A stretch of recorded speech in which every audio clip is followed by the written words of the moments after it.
Hello again, college football fans. Is this a YouTube video or is this an extravaganza? Well, I'll tell you, it's an extravaganza because we are about to talk about the greatest rivalry in all of sports. That's right.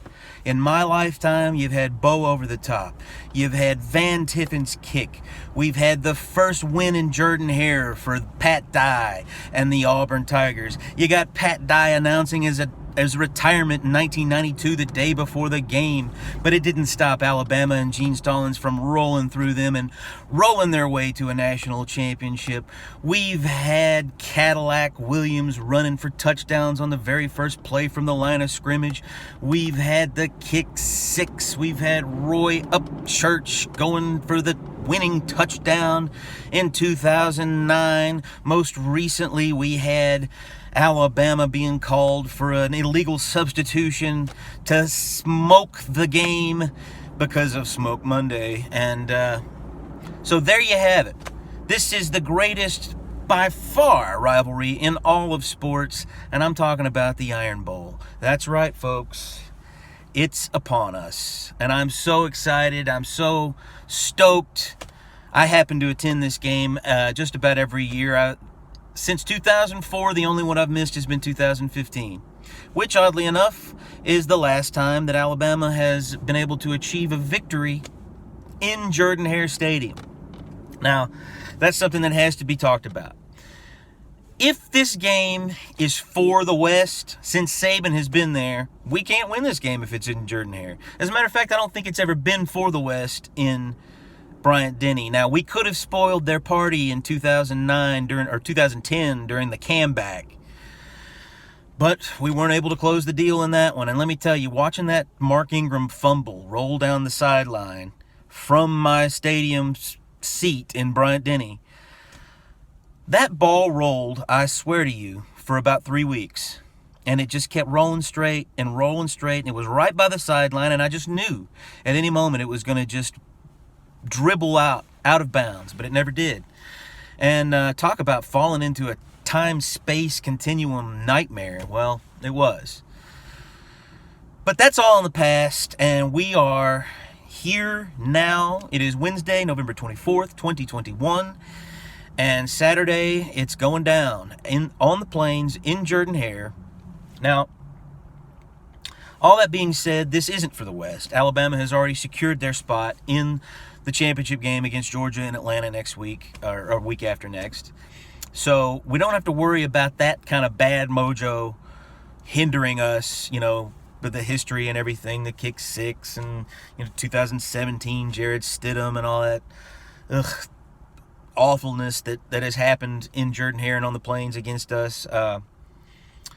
But that being said, this is a shaky Alabama team that has won most of its games, obviously, but they've had a lot of trouble doing it, especially against conference teams recently, and that's a little bit concerning, especially considering that the talent level at LSU was not what it normally is, and their motivation wasn't what it normally was, but Alabama still struggled mightily against them. The defense struggled mightily against Arkansas, as well as the special teams.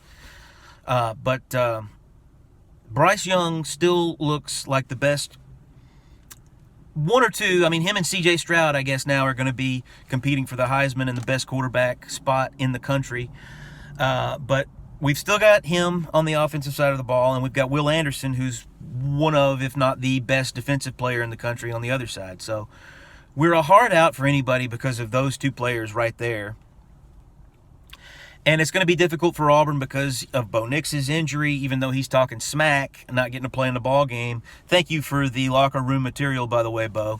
TJ Finley, we saw him last year when he was playing for LSU, and he was not able to do much, but that was a different Alabama team. And at that point in the season, our defense was starting to play better than I've seen them play at any point this season, except maybe for the first half against Miami, but that's ancient history and long gone at this point, not even worth dwelling on. But Auburn has been on a big slide the last month here. It started with the very poor offensive performance against Texas A&M, and then they blew a 25-point lead against Mississippi State in their place, which is a big black eye, and obviously was tough for them to get over because they couldn't get over it the next week, losing to a team that they should have beaten, South Carolina. But it was in South Carolina's place. You have to give them the benefit of the doubt for that and everything. But, this is still the Iron Bowl, and Auburn is definitely going to be swinging with their hardest punches, their biggest haymakers Saturday. And I think it's going, Alabama has proven that they have a hard time dominating football games. I mean, we've dominated against Power 5, against conference opponents.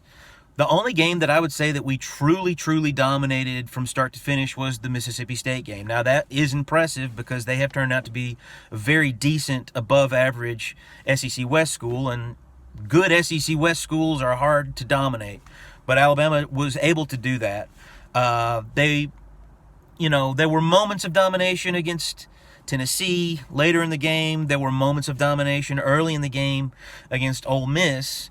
But they haven't, other than the Mississippi State game, been able to put together, one of those signature vintage Alabama dominant kind of performances.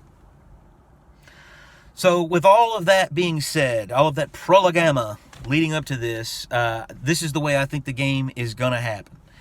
I think it's going to be a low-scoring, ugly game because Alabama has played some ugly games this year. The LSU game was low-scoring. And that's just the history of the way things go in Jordan-Hare in this game.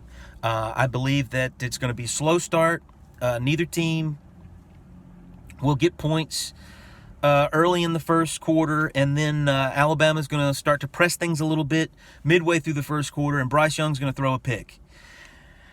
And I don't know if it's going to be a pick six.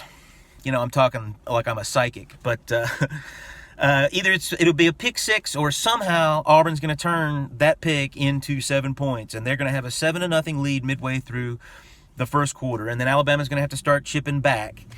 And I believe that they will get a field goal, and so we're going to end the first quarter 7-3 Auburn. And then Alabama's going to get another field goal to start the second quarter, so it's going to be 7-6 through, I think, about midway through the second quarter, and then Alabama's going to score again, another touchdown.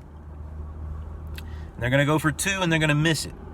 So it's going to be 12-7, and then Auburn is going to get a long field goal before half, and so we're going to have a 12-10 Alabama lead at halftime. And then we go into the second half, and it'll be more of the same, more struggles. But I believe that Auburn will get a touchdown to go ahead midway through the third quarter. And that's going to make it 17-12. And then Alabama will retake the lead to make it 19-17 at the end of the third quarter. And then midway through the fourth quarter, Alabama will get their last touchdown to make it 26-17 at this point. And that's going to be your final score. And that's the way I see it. And that is your 2021 Iron Bowl extravaganza preview and prediction. Have a happy Thanksgiving. Thanks for watching. It's going to be a great weekend, and we'll see you again soon.